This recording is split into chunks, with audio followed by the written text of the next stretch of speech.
একটি গ্রামে রাকিব নামক একটি ছেলে ছিল। সে খুবই অলস ছিল। সে কোনো কাজকাম করতে চাইত না, সারা দিন শুধু ঘুমাত।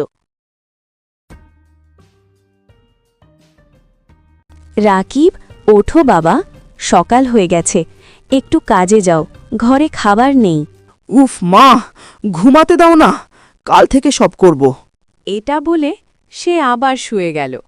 এভাবেই দিন কাটতে লাগল। একদিন রাতে সে স্বপ্নে দেখল একজন পরী তাকে বলছে, রাকিব, তুমি শোনো, তোমার যে একটু জমি আছে সেই জমির মধ্যে চাষ করো, এখানে সোনার ফসল ধরবে। এটা বলে পরী ওখান থেকে চলে যায়। তখন সে ভাবতে শুরু করে, সত্যিই কি তার জমিতে সোনার ফসল ফলাবে? তারপর সে সরাসরি জমিতে চলে যায়। সে জমিতে গিয়ে দিন-রাত পরিশ্রম করতে লাগল এবং কিছুদিনের মধ্যেই ফসল পেকে যায়।